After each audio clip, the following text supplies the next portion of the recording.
do, do, do, do, do, do, do, do, do, do, do, do, do, do. Analog horror. Now, when it comes to this, you want to kind of make it to where the viewers can enjoy it and you can enjoy it. So, the main way to create an analog horror, you want to start with a what would you call it? You want to start with a concept. Basically, you want to build up the general idea of what it's about. You see, my analog horror, it's not nearly as good as most, as shown in the images up here. My analog horror isn't as good as most, but usually what I try to do is I try to give the impression of there's something being there, or the impression of there is something there, and just hide it away. But most analog horrors, you really just want to build up a concept before you start like making characters and stuff. You want to give the public the general idea of what you're making, because you can't just make a video with a bunch of jump scares in it. That's not analog horror. Analog horror takes images, sounds, cool concepts that people come up with, and it turns it into a very enjoyable experience for most YouTubers, most content creators to enjoy, and for their viewers to enjoy. Step 2 would be developing your characters. Now, developing characters isn't hard if you already have an idea or the concept that I was talking about previously. You see, you want your characters to kind of seep into the story over time. You want your viewers to get attached to the characters. That's an automatic want. You want your characters to be enjoyable, fun to watch. The more enjoyable your analog horror is, the more people that will watch it. Sorry, I'm sick. And the more people that will watch it, the more motivation you have to keep going. You see, I have an average of almost 20 views per tape. Yeah, I still keep posting. So really, it all depends on if it's a hobby or if you're actually planning to make a profit off of it. But you want to base your characters. See me, I based my character off of myself, since it's actually live content. But I based my character off myself, and I'm trying to push that character a bit. I don't want to push it too much, but yeah, developing characters isn't all too difficult if you already have a good premise. So next, you really, this is very important. No jump scares, like none at all. Jump scares do not make an analog horror. You see these? These are no. You want to build up suspense, and you want to make them think what's coming up next. You want them to feel uneasy at max all the time watching the tape. You want them to feel like they'll jump at any given moment because something will pop out. That's what makes it scary. With me, I like to use audio clippings, which is my next point. I like to use audio clippings for the antagonist of my series, which I will reveal later on in the next tape. But I like to make audio cues and not actually show it, only giving the impression that something is there. You really never want to show like the monster, the antagonist, anything really. I mean, there's a few analog horror series that work well with that, but not many do. I can understand Vita Carnice. I mean, that worked well. The monster was pretty terrifying, and the guy had a good concept for it. And safe mentioning Urban Spook. Never mind, I'm not going to mention him again. But in general, analog horror is intended to just make you uneasy.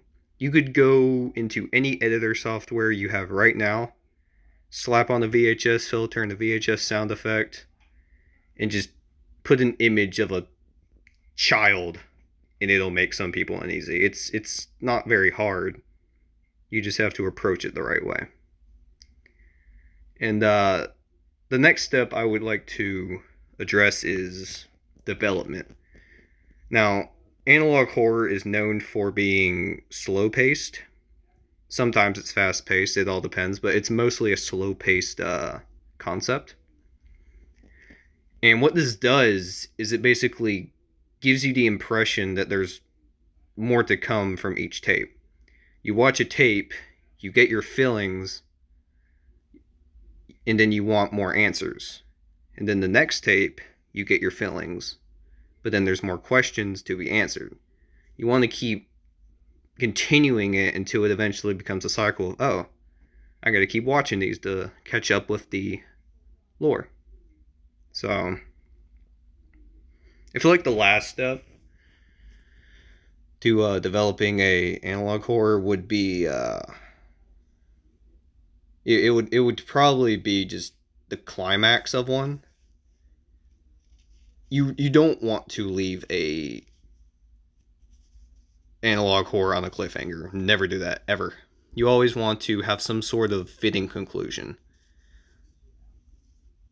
You always want to make sure that in the end you know what happened, how it happened, and why it happened. Those three: what, when, and why. You always want to know what, when, and why. So when developing your series, you kind of want to put those questions in there. The three main steps: what, when, and why. Sometimes there's a how. Sometimes there's a how. But it's what, when, and why. Those are the main three key factors for an analog horror.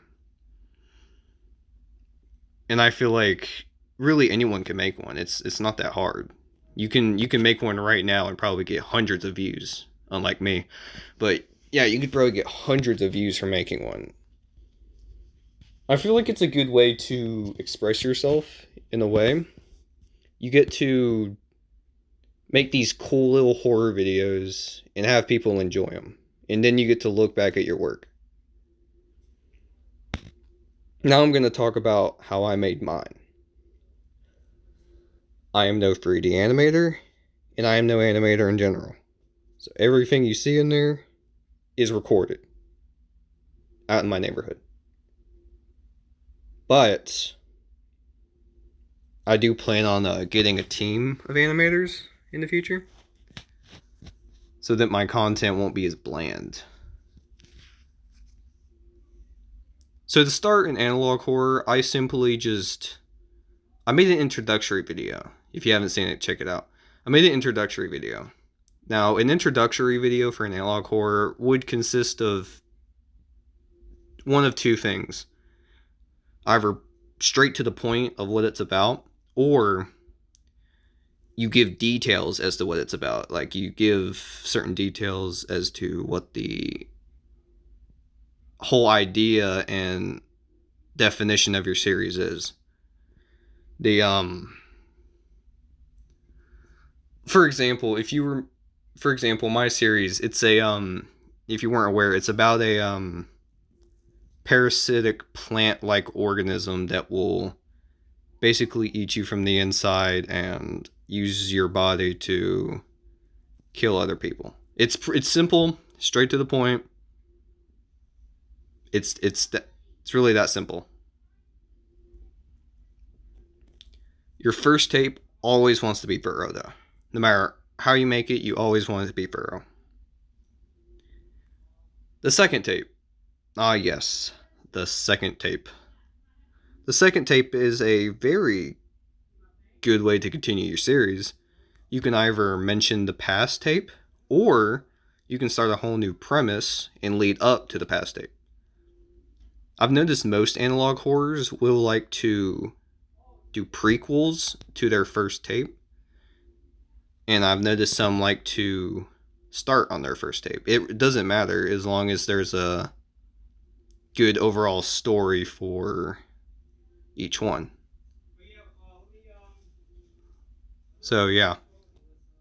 So, let's review a bit. We talked about the beginning tape, how we want it to be thorough, we want it to be clear, and we want the introduction to your tapes to be completely understandable. To build up a premise either over time or directly as talking to the viewer, that's really one of the only ways you can start it, and one of the best ways, as a fact. The general idea of analog horror, let's summarize that as well. Don't put jump scares. Never put a jump scare. Ever. Or, like I said, there's certain occasions where a jump scare is necessary, but usually the case is you don't put one because analog horror, that's not what analog horror is about. I'm not saying you can't, I'm just saying you gotta find the right place and time. Make it unsettling and make it slow. You don't want to like rush it. You don't want to be like losing motivation midway and just slap some stuff on there. No, you want to go slow with it. You want to take your time and you want to make it work. Everyone loves it when you put work into something and put effort into something. They really appreciate that. Giving the viewers what they want. They want characters, they want something they can get entertained watching. They want something they can enjoy watching. And if you give them that, then you're good. You just need to... That's what I forgot to mention. Get some advice from the community before you do too much. Get their intake on what you should do and like take notes from it. And then review it and make your own series. What, when, and why are factors that I didn't explain. What happened and what's going on are the what's. You want to explain that throughout your series. You want to explain what's going on and what's happening. They're the same thing, but different if you think about it. Why and why is a bit complicated. You want to explain why it's happening, why everything's the way it is, and why it's kind of in that general perspective. When the time period or the place, the setting, when's basically your entire tape. You don't even have to do anything for when. Making the tape itself is when. That's as simple as eating cake. Now, remembering those will be very important when developing your series. Knowing all those factors, being able to slowly introduce yourself and slowly introduce what you're making will impact you gratefully. So I hope you enjoyed watching this. Hope this was helpful. And do consider subscribing. Out. Do. Do. Do. Do. Do. Do. Do. Do. Do. Do. Do. Do. Do. Do. Do. I have no life.